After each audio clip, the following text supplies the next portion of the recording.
Okay, hello there. Good morning. This is Dr. Indrani Raman with Excel Health MD. I'm so glad you guys are joining us today.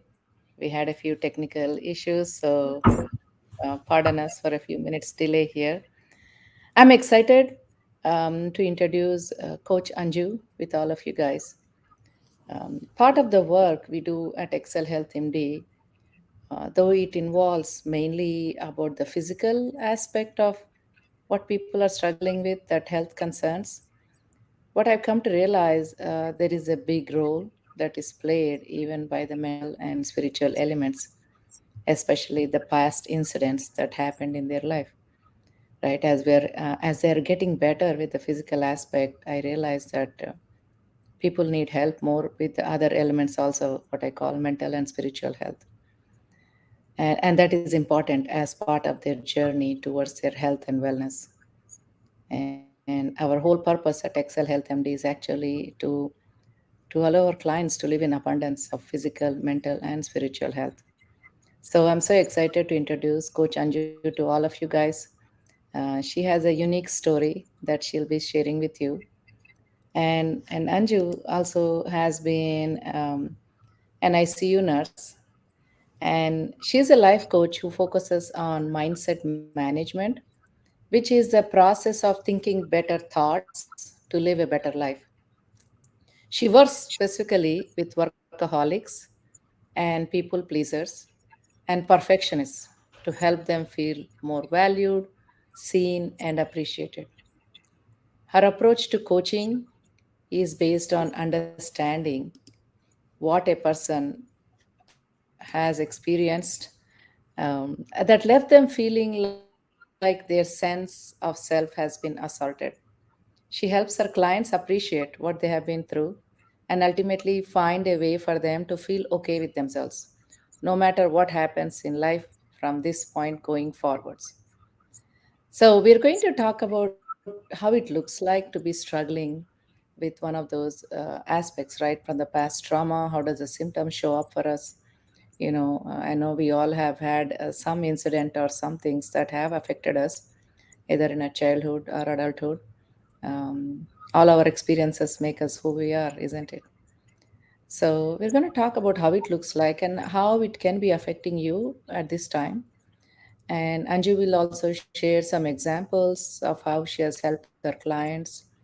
And then we do want to leave you guys with a few tips on how now you can take action for yourself. And then if you're so interested to working with Anju, she'll also outline how she helps clients and how you can reach out to her. um, but hang in there. We got a lot of information coming for you, and do post your questions as we are talking. I'll do my best to address those. The more whatever we can to help you. Right? If we can give you a few tips along the way, we are happy to do so. Okay, um, Anju, I'm so excited you're here. Thank you for having me. I'm very excited to be here too. Hold on, hold on. We are live, right? I hope so. Hold on. Yes. You do see us live? I'm I trying see to us make live sure that we are in unmuted. yard Have you have you checked in the thing? Facebook. Yes. Let me Let's make see. sure. I think. Hold on. I think we Yeah, should be. I We see should it. be right. Mhm. Let's hope it's come through at least in one place, right? Yes. If not, it's not. It's fine. Wherever it's recorded, we'll try to share it afterwards. Okay. If Okay. we are live, we are able to see the questions, but no problem. All right, Anju. Go ahead and please introduce yourself. I hope I did a good job. Yes. But do share if I missed something, and then and how do you help the what are the sort of clients that you work with? Yeah. Okay. I'll explain everything. My name is Anju. I'm a mindset strategist. I'm also a nurse, and the people I help are usually people who have been traumatized on some level from life, And their wounds are, they show up as people pleasers and workaholics with a touch of perfectionism, because all of these are wounds. So when I tell people what I do, I can't tell you how many people come up to me and tell me, oh, yeah, my life is good. I have no major complaints. I grew up with a good family and had some parents who did the best they could for me. I have a partner who does the best they can. I have a job and kids, and my pets are healthy, and I am hashtag blessed. But then as I talk to them a little more, I feel that they are struggling. They tell me about health issues like the anxiety, the depression, asthma, autoimmune diseases, hypothyroidism, blood pressure, and stomach problems, just to name a few. So to me, there is an apparent disconnection between what the person is telling me and what their ailments are telling me. Again, my name is Anju. I'm a mindset strategist. I help people think better thoughts. I'm a healthcare professional of 20 plus years. I'm an intuitive healer and a mindset strategist, and I own a company called ICU 1111. So I was an ICU nurse for nearly a decade. And during that time, much of my efforts focused on treating people's physical symptoms of disease and associated ailments. But while performing my tasks, I used to love chatting people up. So they would give me their perspective about their lives and how they've handled different things in their lives. So what I did notice was some of the things they described for me were kind of similar to other people. And so it became patterns that I noticed. And as I listened to them, I started noticing that they're more than just skin deep patterns. The things that they would describe to me would affect the core of their being, like their spirit. And so the disease patterning started to make sense to me intuitively. And then I read the book by Bessel van der Kolk called The Body Keeps the Score. And basically, that confirmed my feeling for me that people hold on to the things that they experience that are unresolved. Those things stay in their body.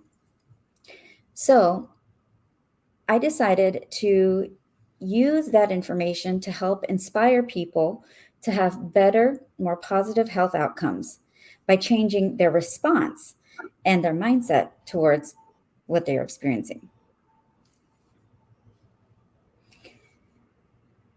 So the time I used in the time in the ICU, I used to study people informally and see how their physical, emotional, and mental bodies correlated to their life and their outcomes. Some of the examples of what I consider spiritual illness are anxiety, which the spiritual aspect of this, I'm only talking about the spiritual aspect, is not feeling good enough on some level.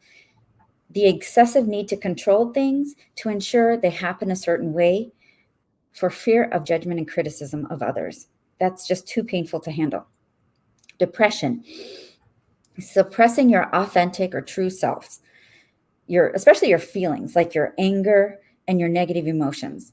Those are things that we often suppress because we're taught that they're bad, but they're important. And then again, depression also has a component of worrying about the judgment and criticism of others because you can't or might not want to live up to their expectations of you. Asthma is an imbalanced workload. So it's taking on too much and not letting enough go. So if you think of inspiration, we are in control of taking that breath in. Then you think of expiration, it requires the ability to surrender, to relax, to trust. And part of the issue with asthma, spiritually, is it stems from a lack of trust and you can't let go. So it's an imbalanced workload and you feel like you have to know emotional support through these things. Autoimmune disease is literally your body attacking itself. Inflammation is bottled up anger. Anger shows up to protect yourself and to ensure that yourself gets what it needs. But If you don't express anger or feel safe to do so, then your body turns it inwards and starts attacking itself. So, unprocessed trauma makes your immune system could be trying to get rid of some shameful memories or stagnant energy of a past experience that you're holding on to. You might be protecting others at the expense of yourself. And then you might be judging yourself too harshly and think that you need to be punished or suppressed or made to disappear. And then you have to ask yourself, is a flare up the only time you attend to your own needs? You could be ignoring yourself a little too much. Then there's hypothyroidism. This is your throat area, and it's your inability to speak your truth about who you are and not expressing your negative feelings freely. So, a lot of these come down to the expression of your anger and your negative feelings in a healthy sort of way, in a way that you won't feel rejected. High blood pressure. If we think of blood representing family and the heart representing the home, hypertension literally means great tension. And this could stem from the notion of trying to maintain your family name or fidelity. And speaking up to resolve a conflict might hurt the family. So it stays in your body. Or you're afraid of hurting someone or bringing up conflict. Or you're not being recognized by members of your family, and it's making your living situation uncomfortable. You could be afraid of abandonment or death. The pressure for you to to get ready to fight or flight, fighting gets the pressure up. But then if you don't act on that, then the pressure just remains in your body as hypertension. And then you could just have an inner conflict about whether you need to stay or leave your home, or if someone else needs to stay or leave your home. So all those things could be a spiritual manifestation of why hypertension has kicked into your body. There's Wow. also, Wow. There is a lot, there is a lot that you just unpacked, Anju, right here. thank you. Yeah, I was laughing about the people pleaser part and the perfectionist, right? And I'm Yeah. sure, who here has been that, right? And I'm sure a lot of people can relate to that. And Mm-hmm. there is all these books that body keeps score and emotion code. All of these do tell us that our emotions are stored in the body as different symptoms and different organs, and the way it comes out is just like you said, it can be like even hypertension, hypothyroidism, autoimmune disease, right? All of this stuff, chronic Yes. fatigue, so much And of it's funny how it impact makes sense. of these It does things. make sense. Mm. It does You know, make the, sense, yeah. the phrases that we come in like that gets on my nerves, you're a pain in my neck. All those sayings come from somewhere. Yeah, And they mean right, something yeah, in our body because we have a somatic right, experience when we interact with yeah. people or through circumstances. And Mm-hmm. so one of the major things that happens when we experience something intense, like a stressor Mm-hmm. or something that eventually becomes a trauma, is that Mm-hmm. it's overwhelming, and it's Mm-hmm. intensely overwhelming, and you get fearful, hopeless, horrified, um, and the question most people ask when they are in the middle of something like that is, "What do I do?" Mm-hmm. And that's where coaching Mm-hmm. comes in, because Right, yeah. coaches give plays, they give strategies, they give skills, and that's basically what I do. And that's how I'm different than a therapist, because therapy looks at why you are the way you are and what you went through from past to present, Mm-hmm. and coaching looks at a little bit of that, but more like how you want to be from this point forward, so present to Mm-hmm. future. And so what I realized by being a nurse and doing this work kind of alongside, I didn't know it was coaching at the time, but I've always done this my whole life, especially in Yeah. nursing, is that the people who seem to be most affected by chronic illness are people who consistently put others ahead of themselves, even at their own Oh, expense. yeah. Those are people pleasers. And Yeah, people pleasers are caregivers, right? yeah, it's a reflexive coping mechanism. And there's a lot of symptoms, including the inhibition of self expression and assertiveness, and the genuine difficulty in saying no. Mm. So that's a skill. They are Yeah. empathetic and often take on the responsibility of the emotions and the actions of themselves along with other people. And people pleasers also tend to attract people who want to give them that responsibility. So those are sometimes the toxic types, and who like to play this shame and blame game. And people Yeah. pleasers often have no boundaries. So this is Mm. reflected in their immune systems too. Your Mm. cells want to fight. They get angry and they devour the pathogen. Now, if you don't devour the pathogen in your waking life, then what makes you think your body is going to do anything differently? It's probably going to be Right. passive, and then you're going to incur more inflammation, more frequent infections and inflammation.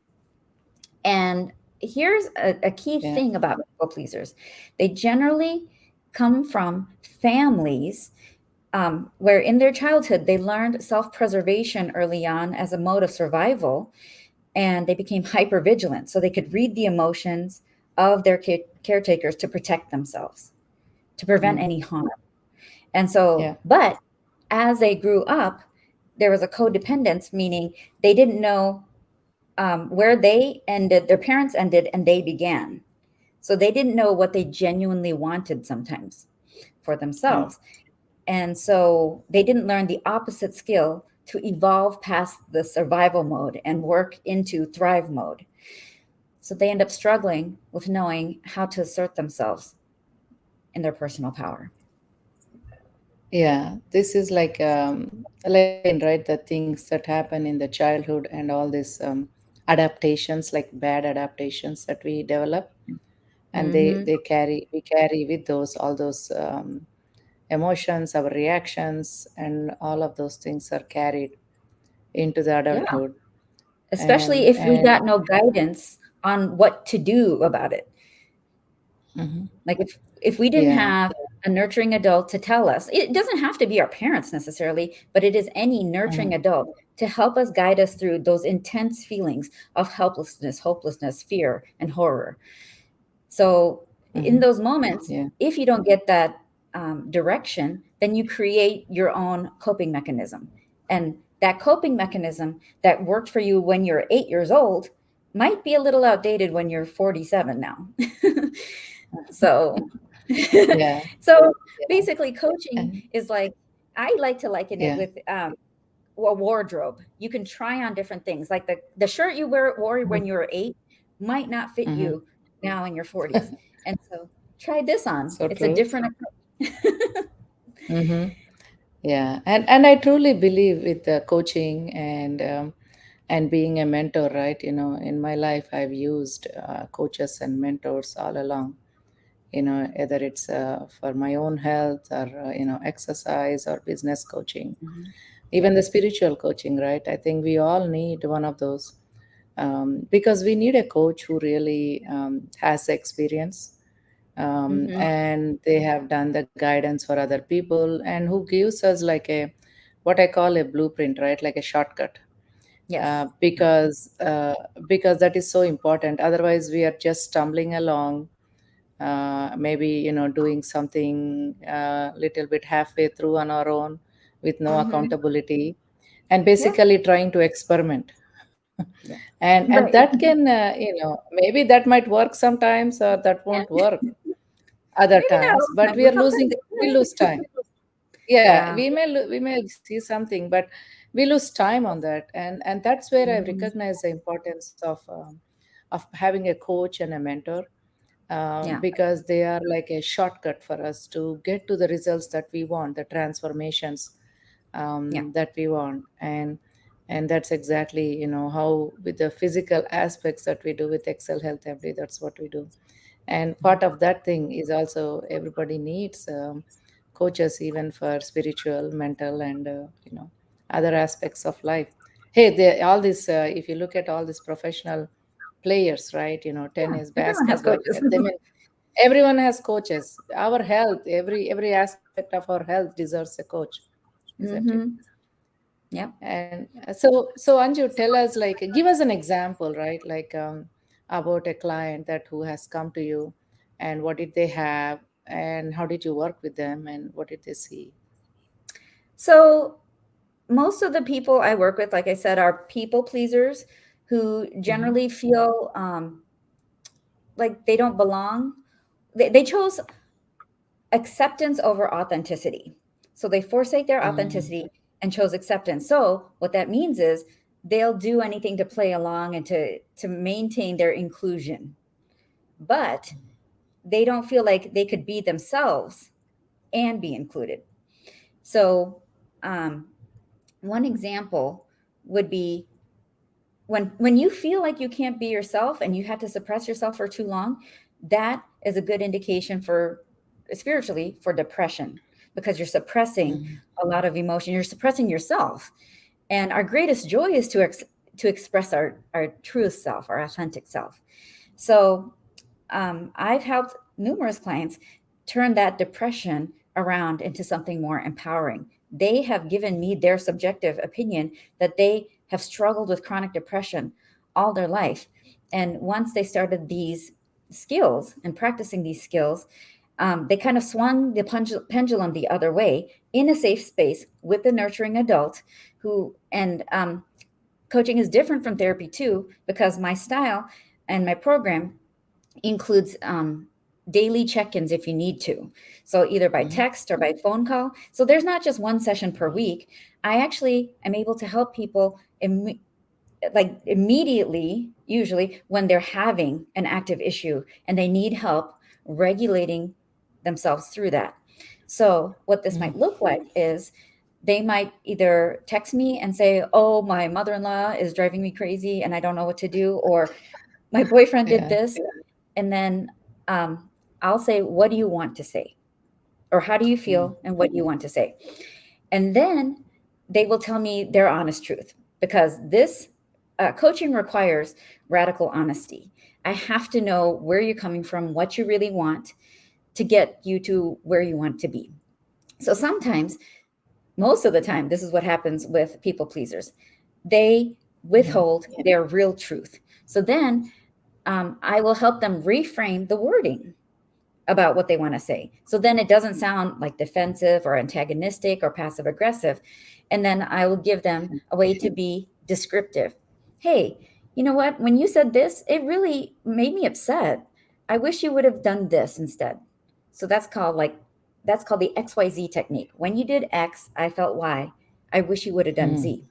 So this takes Right. out passive aggression, because passive aggression, it usually has like a underlying judgment or criticism, like, oh, Mm. you would only do that for your mother, something, some snarky little comment, and it's sometimes defensive, and it doesn't really Yeah. give direction. But with this XYZ Mm-hmm. comment, this is directly assertive. It's like, hey, you're calling out your emotion as a consequence of what someone else did, but here is the win also. You Mm-hmm. could do Z and I would be fine and we could work together. And so there's That's a different. nice tip. Like XYZ technique, huh? Mhm. That's what you Yeah. call it. Yeah, Yes, that's that's what I nice. do. Okay. And so people feel more empowered, because then they can, most people feel like a pressure cooker, right? When they don't express their anger, Yeah. it's like building up the resentment and everything like that. And you can't just open a pressure cooker because it'll explode. You have to Yeah. let it air out. You have to pull the top and let it air out. And so that's what this Mm-hmm. technique helps with, getting the air out, because you're finally expressing your truth in a safe sort of way where you don't risk getting Mm-hmm. rejected or abandoned. Yeah. So Yeah. that helps quell That the is depression and anxiety. okay. Yeah, that is so important, right? I think a lot of us have that built up emotions, and then that's what people use food, right, for comfort. Oh They yeah. use something like sugar or sodas or Mhm. Mhm. some other mindless social media scrolling, all of those Exactly. things, and Netflix binge watching, right? Those are like our we use those as outlets Yeah. instead of being able to set boundaries and be able to say exactly what we want to say. Yeah, it's so hard because So, we fear rejection so much, but we forget that we're mhm, not in survival mode anymore. We're not yeah. children anymore. The whatever that Mhm, person says to us is not going to make us, generally speaking, like do anything to our survival. They might get mad yeah. for us saying something, but Hmm. it's not going to affect our ability to survive on a high level. The Right. other thing I Yeah. help with is Hmm. the words that we use to describe things, to ourselves or our circumstances. I think of Hmm. words as your mind is a heat-seeking missile, and it's looking to prove you right. So when we get caught Mm. up in Yeah. like the negative downward spiral of thoughts, feelings, and actions, it feels like there's no way out. So this subconscious patterning, of is something that we're not often aware of, and we're living from a place of reactivity when we are looking at our, Mm. habits and our Yeah. subconscious. That's reactivity. But Hmm. a lot of us find ourselves saying, when things go wrong, oh gosh, how much worse can it get? So you're putting it out there. You're looking for how much worse it can get. Yeah. And you know what? You Yeah. will find out. It's a self fulfilling Right. prophecy. But the Right. opposite is Yeah. also true. And this is what I Hmm. help people with, because, oh, people pleasers are catastrophic thinkers for sure. They are very Yeah. excellent at knowing this side, the negative side of things, or what can go wrong. They could accurately predict what could go wrong. That doesn't mean it will go wrong, but what could go wrong. Yeah. So they're looking for that. But the opposite Hmm. is also true, that you can have an upward spiral of elevated thoughts, feelings, and actions, and Hmm. it can inspire more of the same. Meaning, if you consciously decide, so the other one was subconscious habits, this is Yeah. conscious decision to Hmm. approach things in a different, with a different response, then you're going to Yeah. yield a different response. So Hmm. uh, when you're in a dark place, you can also ask yourself this question: how much better can this get? And then all of a sudden your Mm. mind is like looking for the things that are better, and then you'll Right. find Yeah. them. Even if you're in a dark situation, it's like, oh man, I'm getting plummeted with all these patients and I can't catch up with my charting. Wait, how much Yeah. better can this get? Then all of a sudden, the phone stops ringing for a little bit, and you notice that, and then you notice that your charting is easier because you're not bothered, and you know, you start to Yeah. see the self-fulfilling prophecy in that too. So that's Yeah. basically Yeah. a I lot of what. agree. Yeah, I agree with that, right? I think we get what we put out into the universe, isn't And it? it's Like, empowering, yes, to know yeah, that yeah. what you just said. We get Mm-hmm. what we put out. Yeah, we get what we put out, and if you put out Mhm. positivity, I know sometimes it feels like it's hard, like especially if somebody's struggling with depression and all of those, this lot of stress. It feels like there is so much negativity and there is very little hope left, but that is where kind of utilizing resources, right, like a coach Mhm. will help. Yeah, Sounds like you are like their lifeline, right? They're like, if they're going through, yeah, when you work with somebody, you are with them, holding their hand yeah, all yes. along in I'm every like a reliable situation, like friend, like an almost daily, emergency. sounds like. Yeah, Yeah, emergency emergency best lifeline. friend is kind of another version of saying it. Like you have a mature, Yeah. nourishing, nurturing adult friend to help, you know, Mm, give you options. It's yeah. not telling you what to do. It's giving you inspiration through Yeah. perspective. It's like, hey, Yeah. there's Yeah. another way to handle this if you want. Mm-hmm. Like a third person aspect, right? And how it would be better to choose what type of reaction and what type of Yeah. expression you can do, and Yeah. that is You're really not great, I think. Mm-hmm. relegated to what you've Mm-hmm. always had. If you decide that's not how you want to present in this world, and how you want to Yeah. go from this point forward, how you want to be seen, how you want to be heard, how you want to value yourself and respect yourself, you don't have Mm-hmm. to just continue doing what you've done. That's called generational Yeah. trauma. So you Right. can break Yeah. break that curse right now by just saying, you know what, I'm kind of sick of being the person Yeah. that feels unappreciated and being sad about my life. I want to feel happy about my life. I want to feel empowered. Mm-hmm. I want to Yeah. feel like, I make a difference in this world in a positive way, and you will. Mm-hmm. Yeah, But it has awesome. to start from you desiring it. That's the big key. No one can push you into it. Yes, yes. The first step is kind of awareness, and the second thing is looking for help, right? Taking action. Mhm. Yeah, and And that's I know actually you I've helped wanted people. to, Hmm? yeah, you wanted to add something else, Anju. Go ahead. Yeah. Well, I was going to say I helped a couple of people through addictions like alcoholism, and Okay. especially for men. So I work with Mm-hmm. men, women, and children for Mm-hmm. different reasons, but it all comes down to your identity and your confidence. Your and my philosophy, the sentence I work from as the basis of what I Yeah. do is I want you to feel this set statement in your heart. No matter what happens in life, I'm going to be okay. That to me Mm. is what a Yeah. secure person feels, what it feels to be secure. Because if you don't feel like you're going to be okay, you're going to be either anxious Mm-hmm. or avoidant.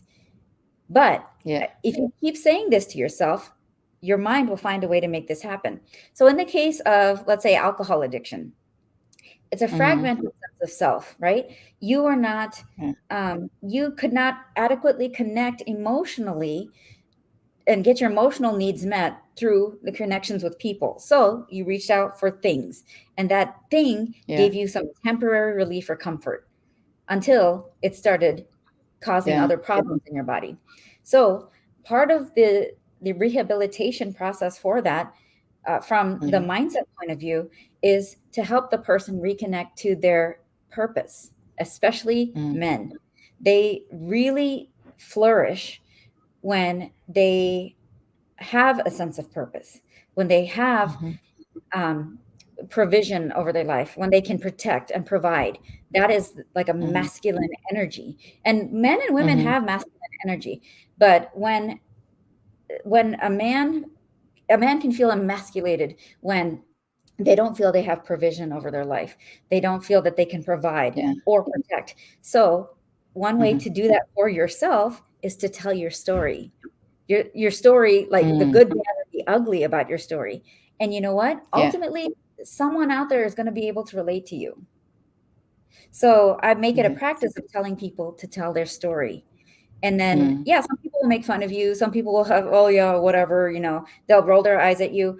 But getting over the judgment and opinions of others is also part of this Yeah. process. That's a part of maturation. At some point, if someone says you have purple hair and you don't have purple hair, this is an example from Marissa Peer, then then you Yeah. will trust you yourself that you don't have purple hair. And so what they're Mm. saying won't mean as much to you. They're like, okay, they're welcome to have their own opinion. You can hold space for that. That doesn't mean you internalize it. Yeah. And that is so true. That is so true in every aspect, right? So I know that. So good to hear that you can work with all age groups, Hmm. and being a mom yourself, right? Yeah. It's you understand mom of a boy, or Oh, yes. even if somebody has girl, they all Mhm. the kids. It's easy to understand the kids' psychology, and I know being in healthcare, Mhm. right? I mean, we have seen the last end aspect of all of these physical ailments and even the mental ailments, all that Mhm. brings in, right? We see so many people suffering Yeah. needlessly. And Mhm. especially as an ICU nurse, you probably saw the worst of the things close to Yeah. the death situation. And Mhm. and what it brings a good life perspective, isn't it? Oh, Like absolutely. I think I learned a lot about life perspective yeah, through my yeah, experiences and engagements with the people that were struggling. And in fact, I had one patient. yeah, What I learned is about how you can set, like visualize what you want in the mm-hmm, future. And I'm an artist, mm, so I like to draw. So one time I had this patient who was get on the heart transplant list. I was a cardiac ICU nurse, and so he was on the transplant list, and he was losing, a lot of people get depressed when they spend a lot of time feeling helpless, especially like they don't yeah, know what to do. That's the mm, feeling helpless in the ICU. So he was like, I don't even know, I want to give up. And I was like, we're not going to let that happen. And so I mm, drew a picture for him. He was on this device called an LVAD, a left ventricular yeah, assist device. yeah, Mm-hmm. the bridge to the new heart is what I they called it. And so Yeah. I drew a Right. picture for him, like the Sacred Heart of Jesus has the glowing heart. I drew Mm. his face, and then it was called the Sacred Heart of Gordon. And so it showed his new glowing heart, and then the LVAD was like a little bridge, a gray, dithered out bridge to his old, boggy heart. And so it was to help him keep focused on what he wanted, which was the shiny new heart. And he said, Mm. I had left the ICU by the time he had recovered. He, So yeah, it's so he beautiful. contacted Yeah. the unit and said that visualization is something that helped him get through the surgery, have faith that it was going to happen, and it Mm. did. That is so powerful and so beautiful what you did, Anju.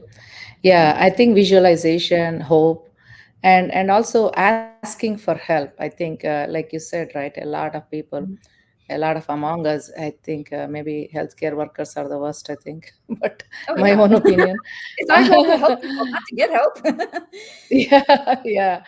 And I think a lot of women in general, I think it's hard to ask for help, but asking for help and knowing that there's a different way to get that to get to the journey where you want to go, because we are as young as we are, and we don't want to be living this life suffering Yeah, and not living our best selves or not feeling our best selves, because life is meant to be enjoyed every day and to be the best version of ourselves in all aspects of health. that's right. And And Anju, I the other think thing you're going to is help them to with all of those. Yeah, go on. Thanks. I want to also, the joy Yes. comes from sometimes facing these difficulties head on. It's Yeah. not through Right. avoiding them, it's not through being scared and running away. It is through going through them. And then that's Good. when you see your own personal power, to see how you Mm. got through something. You see the effort you took, you see how you picked yourself up, you see how you are very capable and worthy. And it's not because someone Yeah. told you, because after you go through something like that, after you face Mm-hmm. hardship, no matter what someone says to you, it doesn't change your story. You know what you went through. You know how the effort it took to get to where Yeah. you are. And so that's Yeah. what true empowerment is. You see your value. Yeah, I mean, it brings out more resiliency, right? It also prepares them once they know what they can do, actions like they can do the next time a situation comes up Yep. in life, like how can they react, and what the response should be, and all of those things. I think those are really Yeah. valuable experiences and tips that can make you a stronger person. And I Mhm. think all of our life experiences and how we go through them makes us who we are. Mhm. And you know, There's stress is not going to go away. mhm. Things will come at us in life all the time, but we Yep. got to be prepared, make our body more resilient physically, mentally, and spiritually. That's the way to do it. Yeah, you said And so something that is really yeah. important. The resiliency, this is resiliency coaching. This is also adaptability. You have to be Mm, adaptable in life, meaning learn the lessons that life is trying to teach you. You adapt to your yeah. circumstances as they change. You don't stay 8. You mature into 47. Hmm. That's adaptability and growing and maturing Yeah. and evolving. Progress equals happiness. Good. So, Anju, so tell us how people can reach you, and then anything you want to share about your new program and things like that, your social Okay. media stuff, all those things. So my web address is www.icu-1111. So it's icu1111.com. I That's also have a nice. link tree of the same name. And if you'd like to get in touch with me through my link tree, and I'll give that to, I'll supply that for this Maybe, webinar. maybe post in the comments. Yeah, I'll post it in the post comments. your link in the comments. Yeah. And the first link is a contact form. If you'd like to meet with me I'll give you a free 15-minute consultation. And I'll need your name, phone number, email address, and then say that you heard about me through Dr. Indrani's webcast. And then, so I know where you're coming from and what you've heard about my program so far. So, my premier program is called the 90-Day Mindset Reset. Generally speaking, in the coaching world, a habit, a change takes 90 days of practice before it becomes a habit. So that's why my program is a 90-day mindset reset. It's basically a 12-week Mhm. program. We meet once a week for an hour. And then the rest of the week, there's 6 other days, we can text or check. Texting is free. We can have a 5 to 10 minute call, just a check-in call for but if it's anything more than 15 minutes, there will be an additional charge. But up to 10 minutes, we can just briefly check in, and you can get an answer you need or learn how to handle, get an idea about how to handle a situation, or maybe some verbiage about how you could respond differently to a situation to yield better results. And so we have Yeah. 12 weeks of that. And so, if that's something that interests you, you can let me know in your comments Mhm. too, and I can tell you about that program, the details about that program. Yeah. It is a 12-week commitment, though. So if you have to be serious about meeting for 12 weeks, and you will get support Yeah. throughout the whole program. Mhm. Yeah, I'm sure. If I think the first step is to do a discovery call, sounds like a strategy call with you, fill up the Yes. Google form, and Hmm. then do a strategy call with you, and then you guys decide if it's going to be a fit or something. Yes. But yeah, like you said, in anything in life, right, you got to have ownership and Yeah. commitment towards your own improvement. Yes. And what a mentor and coach does, they cannot do the work for you, but they are there to guide you and hold your hand throughout the Yeah. process. Give you ideas, So, give you mhm, inspiration, yeah, and give you yeah, some good yeah, good. words about yourself. So Us. just so you can remember the greatness within you. Mm-hmm. Yeah, and you said ICU 111, like four ones, right? And Yeah, you will leave a 1111. link with your 1111. Okay, that's the easy way. ICU 1111 Mhm. is a way you can look up her social media links, Facebook link, and reach out. But Anju also will leave some Google Forms and a way to set up a call with her. So, Yeah. Anju, let's wrap this up by recapping. I know we spoke a lot. Let's do by recapping the three most important tips or takeaways for people who are listening to this live, or who are coming back and looking at the recording. Uh, Okay. um, yeah, I would say the biggest recap is, first of all, our a lot of our disease comes yeah. from an assaulted sense of self. So something happened to us Mhm. to make us feel like we're less than on some level. The people that are most frequently afflicted with chronic Yeah. illness are people pleasers, or people that put other people Mhm. ahead of themselves consistently, even at the expense of themselves. And their body reflects that, especially in the form of immunity and inflammation. Mhm. So one of the ways to mitigate a way to have a certain type of communication that is not passive aggressive, where you can directly communicate what you want Mhm. and Mhm. get your needs met, is the XYZ strategy. That is, when you did X, I felt Y. I wish you would have done Z instead. And so that teaches people how to treat you. Because sometimes Yeah. we want people to be psychic and just read our mind and and just do it right by us anyways, and Yeah. without us explaining. But we have That a would job. make life easier, right? If other Right? people are psychic. Yeah. Okay. Um, And what's the second tip?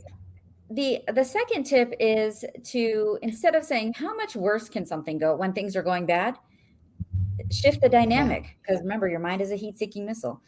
Start to say, Mhm. how much better can this go? And then start Mhm. to see the better things flowing in and notice them. And then the third thing is give gratitude when you see what you want. When you think about like a Ah. parent giving child a food and they're like, oh, do I have to eat this? Versus they put the food down in front of someone, and then the person or child is like, oh, thank you so much. That inspires the person, the parent, to give the child more of that. And that's kind of how I Mm. feel God's spirit, that type of thing works. When you say, yes, this is what I want, then thank you, then you get more of that. So That's gratitude. it's so true. Yeah, and also gratitude brings more happiness, right? And it's a Yeah. really good, a good way to start a day and a lot of those. So that's a great tip. Yeah. Yeah. I think this was a great conversation, Anju. I mean, I know the Thank you. audience have learned a lot. I learned a lot. Mhm. And thank you for those tips. Guys, if anybody is looking for this kind of help and you feel like you would benefit having working with a coach like Anju, do reach out to her. She's going to leave those links in the comments section. And those of you who are not seeing this live and want to and have watched a recording, if this is helping you and you found something that will apply that you're able to apply to you, please let us know and say that you watched it, right? Or maybe post a comment and or a like. We would appreciate that because at Excel Health MD we do want to bring more people like Anju also who are can be part of the health journey. And really our purpose is to help you live in abundance of physical, mental, and spiritual health. Thank you so much for joining us today.